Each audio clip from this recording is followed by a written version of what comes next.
Good morning, 7th standard. This is Mrs. Sheila Bosco to take you to a new lesson, reproduction in plants. The word itself gives the meaning of the lesson. Reproduction. Re means again, produce the same kind. Can you understand? Reproduction, producing its own kind or same kind. That is called a reproduction. In this lesson, you are going to learn about reproduction and then how the plants reproduce, the different types of plant reproduction, that is sexual and asexual reproduction, and understand what is sexual reproduction and asexual reproduction. Then you must know about pollination and fertilization in plants. Then you will be learning about seed formation and dispersal of seed, and scattering of seed or dispersal of seed. These are all the objectives you are going to learn in this lesson. Now, the reproduction, without reproduction, imagine a life without reproduction. For example, we'll take the dogs. The dog is not going to produce puppies. What will happen? After 5 to 10 years, there will not be any dogs at all. See, there are some animals are like that. We call them as extinct animals. Your favorite one is here, dinosaurs. Because the reproduction is not done, there is no dinosaur in the world. There are some endangered animals. They are about to extinct. That's why the departments in zoos, they are taking care. For example, white tiger, cobra, all these are endangered animals.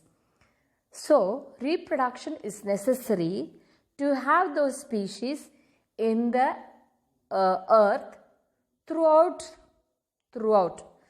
See, if I say about a monkey, you should know about monkey. You must see monkey. If I say about a rose plant, you should know rose plant. See the next generation. See, father and mother produce a son and daughter.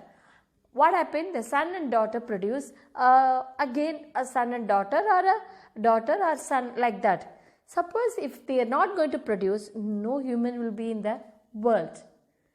The whole world will be empty. See, the reproduction, that's why it's very, very important process.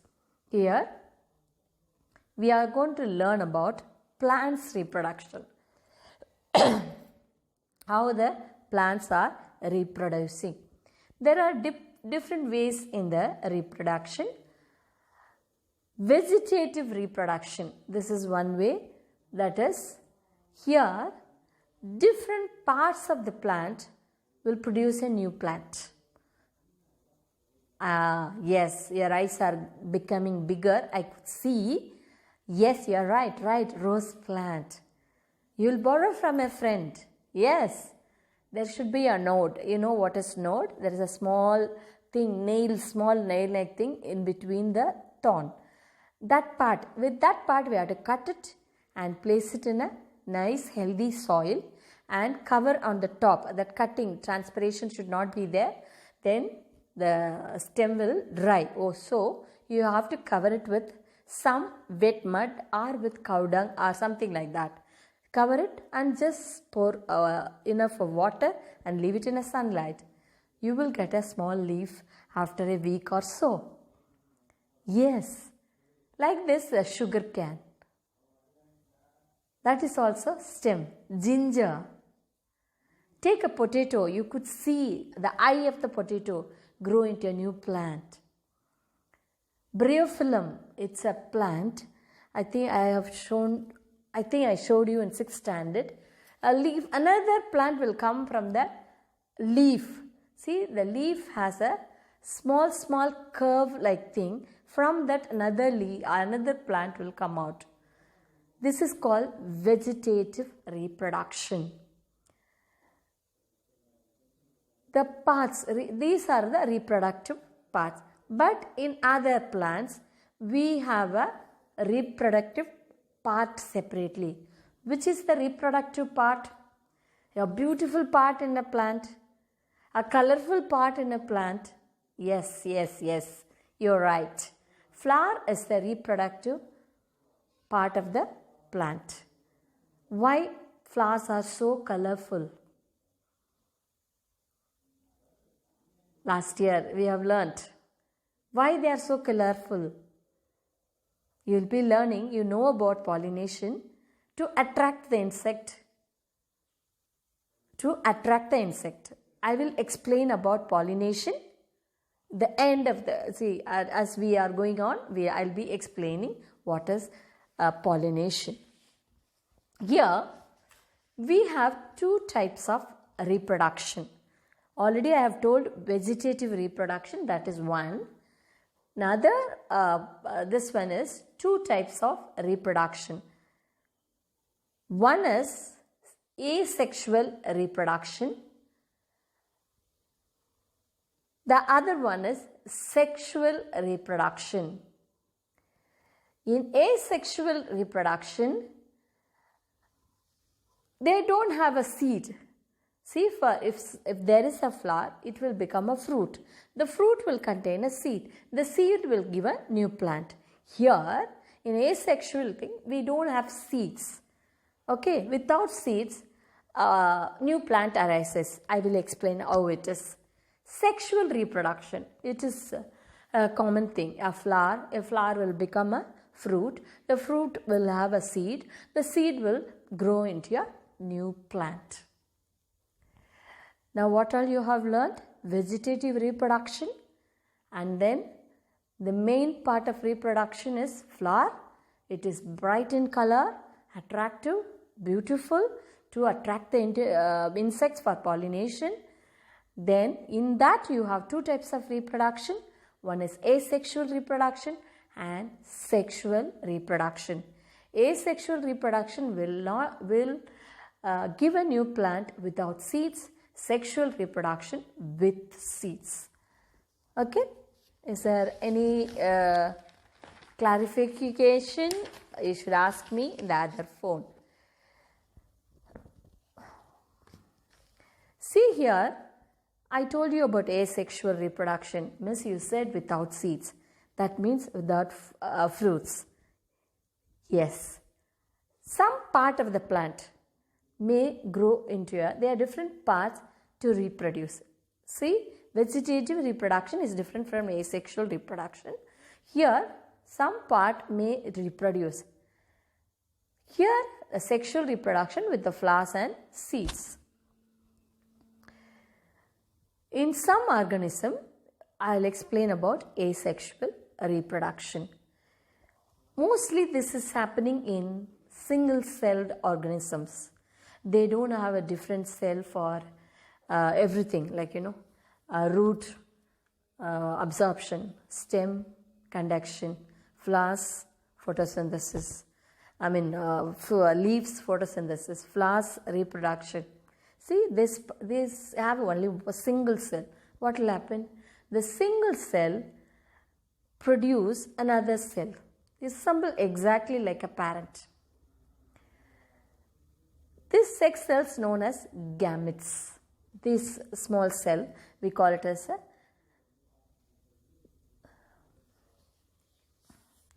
this cell will have a identical everything like a parent. The process of producing new offsprings or babies, we call it as the production of gametes. Single parent without the production of sexual cells are not produced. Okay, they produce a new babies. This is called asexual reproduction, I told you.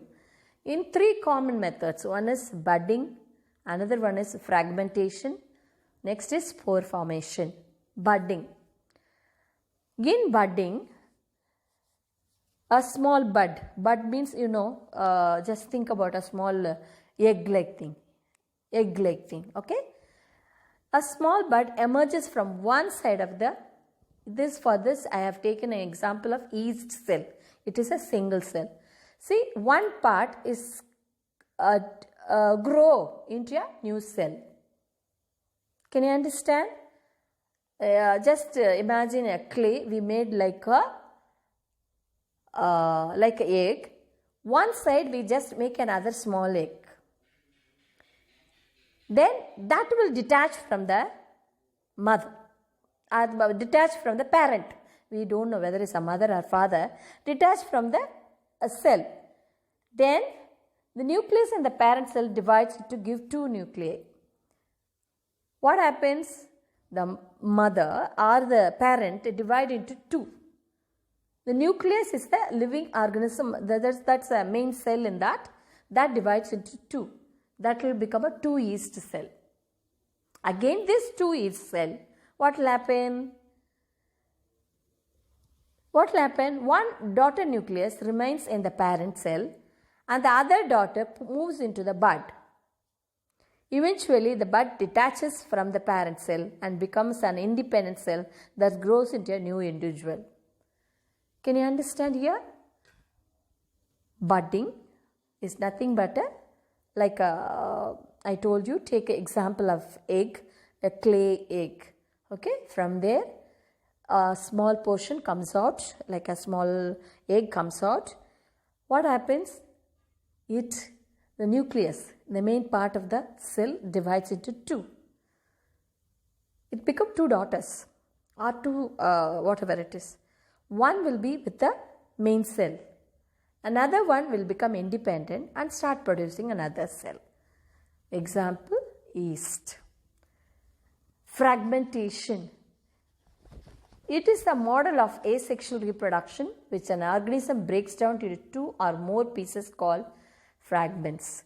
They break into an organism. Here, each fragment grows into a new organism. Can you understand? It's like a example, you take a stick. Okay, you are making into 5 pieces. Each piece is a baby. They grow, they become independent and they produce other one. Okay, this is called like a fragmentation. Spirogyra. Example, Spirogyra or pond silk. Pond silk, it's a water plant. Or the slimy green small plant reproduced by the method of fragmentation. You must have seen, if you go to the old ponds, you could see a small hair-like thing. It's in the pond. It is a Spirogyra. Spore formation. If you take some plants, non-flowering plant like ferns and mosses, they'll have a small pea-like structure at the back of the leaves. These are the reproductive bodies. They mostly spherical in the sense it will be a round shape. They have a spores inside. Spore means it's a reproductive part of the that particular plant. This protects the spore. There be a layer. See, they should have a favorable condition. They should have a sunlight, water, everything. In particular favorable condition, it will burst out. The spores spread out and produce a new plants. In vegetative reproduction, I just told you about from the leaf, from the root, from the stem and from the leaf, all that I told you. I want to tell you there are 3 things which also comes under vegetative reproduction. One is called layering. This we usually do all that flowers which we have at home, all the climbers. What we'll do, we'll take a small bit of it or the extension of one climber and we just open the soil and we place it inside and we put some soil over it. After some time, that will have a new plant. That will become a new plant. Roots will develop and that will become a new plant. This is called layering. You can cut the stem and roll it and keep it, or you can just detach from the this one in the same place. You can have another one and you can pull it afterwards and place it in a different place. A new plant. This method is most commonly used in like jasmine, berries, grapes, all that we go jasmine, then jadimalli, that white flower, what all we bring it in the climber at home, no, all that we can do this layering type. Next is grafting. This is another method of bringing up without flowers. We can take our twigs means a small piece of a stem plant called a season, or insert a tied over the cut stem of another plant called a stalk. You are taking two plants here, one piece of a twig, another twig sends a stem, another piece of a stem, and one is called as a season, another one is called as stalk. That is two stems, two different plant stems. The season and the stalk are firmly tied together.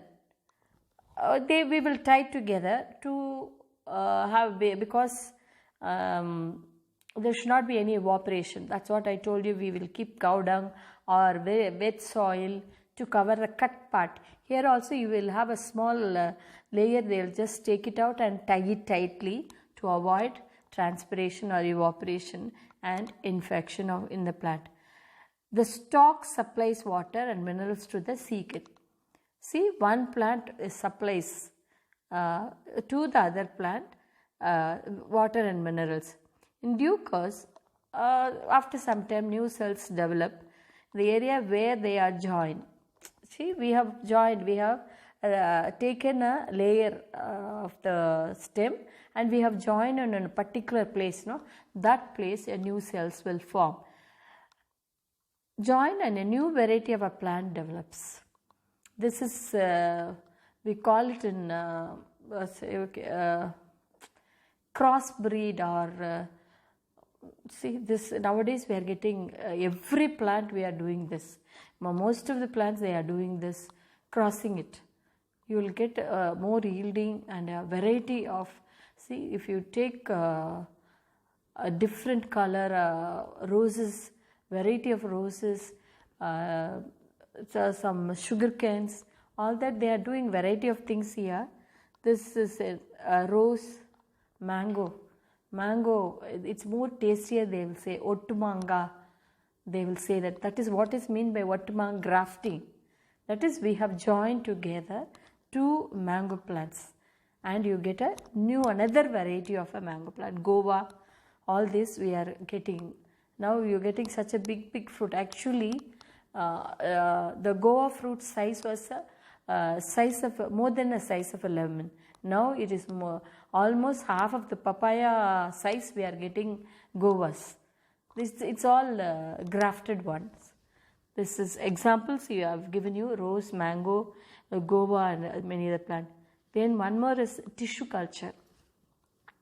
In the vegetative reproduction, it involves the following steps. See here, they have many steps in tissue culture. Culture means growth or growing. For growing, you have to have steps. See, a piece tissue. Tissue means you are taking a tissue from a plant. Growing of the plant is called a explant. Explant means a small tissue is taken. The explant is kept in a nutrient-rich medium. Medium sense may be a water medium. In that, what all needed for the tissue, it is inside that medium means in the water. The explant undergoes cell division. Cell division, see, cell division, it's a new term for you. Multiplication of cells, or you know what is cell, yes or no? A single cell. Now we are all made up of millions and millions of cells. Cell division goes on multiply. Some cells, for us, see the skin and all, new skins will come. See, suppose there is a wound, the tissue will grow. that is cell multiplication. You will be learning cell division in 10th standard. Here in one word, it's a very big topic, cell division, multiplication of cells. Okay, we are all made up of cells. Yes, you know that you know. And grows into a mass of loosely arranged cells called callus. That is the tissue what we have put, it is called explent. The explent have become in the medium, the water, where there is full of nutrients, that has become a callus. Callus are multiple shoots. See, it's comes the shoot sense, stems. Okay, these rooted shoots are then shifted to the pods. The rooted shoots are shifted to the pods, and you will get many plants, and you will get a plant. Okay. This is 3 methods. I told you 3 methods. Asexual reproduction, one is budding, example yeast cell. The bud is divided into 2, one will stay with the parent and another one will become an individual and that start produce the next one. Next is a fragmentation, like a breaking of the stick or a wire, that will break into pieces, and each piece is become a daughter or a child, another this one. Example, Spirogyra, it is a pond plant. We call it as a pond silk. Next is spore formation. Example, ferns and mosses. Here at the back of the leaf, the spherical spore is formed. It is protected with a layer. The spores are inside, and favorable condition it burst out and spread and give a new plant. Fall into the soil and give a new plant. With that, I am finishing asexual reproduction, and then I have spoken to you vegetative reproduction. With that, I am finishing one part of the small part of the lesson. I will continue in the next video. Till then, bye from me.